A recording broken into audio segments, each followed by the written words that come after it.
امریکہ ایران جنگ کے شروع ہونے کے ایک مہینے بعد 3 اپریل کو ایران نے ایرانی فضائی حدود میں موجود امریکہ کا جدید F-15 طیارہ مار گرایا تھا، اور ایران کی اس غیر معمولی کارروائی کے حوالے سے امریکہ میں اب تک حیرت کا اظہار کیا جا رہا ہے، اور آج اس حوالے سے طیارے کے پائلٹ کا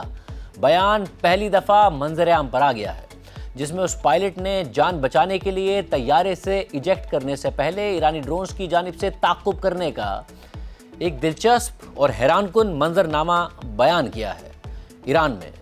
مار گرائے گئے F-15 طیارے میں امریکی فوج کے 2 آفیسرز موجود تھے، جن میں سے ایک پائلٹ تھا جو کہ پہلے ہی ایجیکٹ کر کے جہاز سے نکل گیا تھا، اور پھر امریکی فورسز نے اسے ریسکیو کر لیا تھا، مگر جہاز میں موجود ویپن سسٹم آفیسر کو بچانے کے لیے امریکی فورسز نے ایران کے اندر انتہائی پیچیدہ ریسکیو آپریشن کیا تھا اور اسے ایران سے نکال لیا تھا، لیکن اب تک ان دونوں آفیسرز میں سے کسی ایک کا بھی اپنا موقف سامنے نہیں آیا تھا۔ تاہم CNN کی رپورٹ کے مطابق F-15 طیارے کے پائلٹ نے امریکی انٹیلیجنس اہلکاروں کو بریفنگ دی ہے اور ایجیکٹ کرنے سے پہلے ایک حیران کن منظر بیان کیا ہے۔ معاملے سے واقف 4 سورسز نے بتایا کہ کئی ایرانی ڈرونز فضا میں منڈلا رہے تھے، اور سارے ڈرون مل کر ایک ڈرون کی شکل میں ایسے حرکت کر رہے تھے کہ وہ دیکھنے میں جیلی فش کی طرح لگ رہے تھے۔ پائلٹ کے بیان سے واقف ایک سورس نے بتایا کہ کئی ڈرون آپس میں جڑے ہوئے تھے اور ایک ڈرون کی طرح حرکت کر رہے تھے۔ اوپر کی طرف بڑے ڈرونز تھے، نیچے کی طرف چھوٹے ڈرونز تھے، اور بڑے ڈرونز کے نیچے چھوٹے ڈرونز ایسے لگ رہے تھے کہ جیسے وہ بڑے ڈرونز کی ٹانگیں ہوں، اور یہ خلائی مخلوق جیسی کوئی چیز لگ رہی تھی۔ ایک اور سورس نے بتایا کہ امریکی پائلٹ کو فضا میں یہ منظر نظر آیا کہ جیسے ڈرونز کی مائنز بچھی ہوئی ہوں۔ رپورٹ کے مطابق 2 مزید سورسز نے بتایا کہ ایرانی فضاؤں میں امریکہ کے F-15 طیارے کے گرنے کی اصل وجہ کی تحقیقات اب بھی جاری ہیں۔ تاہم ابتدائی رپورٹس کے مطابق یہ ممکن ہے کہ ڈرونز کی اس فارمیشن نے کسی نہ کسی طرح ایران کو امریکی طیارہ گرانے میں مدد دی ہو۔ تاہم یہ واضح نہیں ہے کہ پائلٹ کے علاوہ F-15 طیارے میں سوار ویپن سسٹمز آفیسر نے بھی ڈرونز کی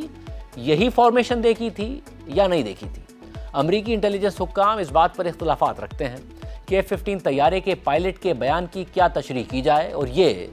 کہ کیا پائلٹ ایسی حالت میں تھا کہ وہ واضح طور پر واقعے کو یاد کر سکے، کیونکہ 2 سورسز کے مطابق ایک بات یہ بھی سامنے آئی تھی کہ حادثے میں سر پر چوٹ لگنے کی وجہ سے پائلٹ پوری طرح سے ہوش میں نہیں تھا۔ ساتھ ہی ایران جنگ کے دوران یہ دوسری دفعہ تھا کہ اسی پائلٹ کا طیارہ مار گرایا گیا تھا، کیونکہ جنگ کے آغاز میں کویتی فورسز کے فرینڈلی فائر کے نتیجے میں نشانہ بننے والے طیاروں میں بھی اسی پائلٹ کا طیارہ شامل تھا، یعنی ایک ہی پائلٹ کے اس جنگ کے دوران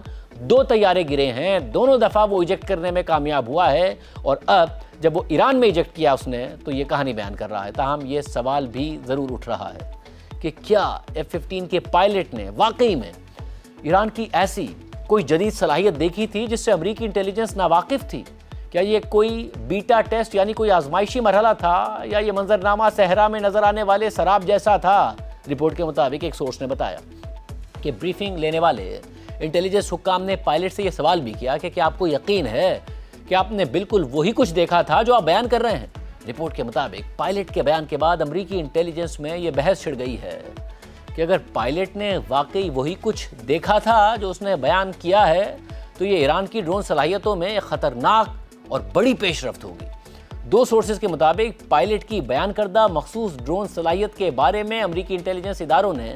پہلے کبھی یہ اندازہ نہیں لگایا تھا کہ ایران کے پاس یہ صلاحیت موجود ہو سکتی ہے، لیکن ایسی رپورٹس موجود ہیں کہ ایران کو اپنی ڈرون ٹیکنالوجی کی ترقی میں چین اور روس سے مدد مل رہی تھی۔ سورسز کے مطابق F-15 کے پائلٹ نے جس طرح کی صلاحیت کو بیان کیا ہے اسے ٹیکنیکل اصطلاح میں one to many meshed networking کہا جاتا ہے، جس میں آپریٹر کئی ڈرونز کو ایک ہی ساتھ چلا رہا ہوتا ہے، اور خیال کیا جاتا ہے کہ روس اور چین جیسے دوسرے ممالک کے پاس بھی یہ صلاحیت موجود ہے۔ ایران کے پہلے سے جدید ڈرون پروگرام میں کوئی بھی نئی پیش رفت امریکی فورسز اور خطے میں امریکی اتحادیوں کے لیے مزید تشویش کا باعث بن جائے گی۔ ایک امریکی اہلکار نے بتایا کہ عام طور پر میشڈ نیٹ ورکنگ کو دور دراز علاقوں میں جہاں پہلے سے انفراسٹرکچر موجود نہ ہو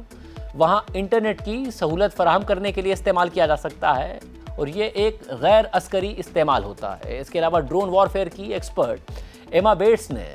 ڈرونز کے اس نئے خطرے کے حوالے سے کہا کہ اگر یہ درست ہے تو ہمیں اپنے تحفظ کے لیے بہت زیادہ ڈالرز خرچ کرنے پڑیں گے، ساتھ ہی خون اور دیگر وسائل بھی دینے پڑیں گے۔ انہوں نے مزید کہا کہ اگر کئی ڈرونز خود کو ایک پہچانی جانے والی شکل میں ترتیب دے سکتے ہیں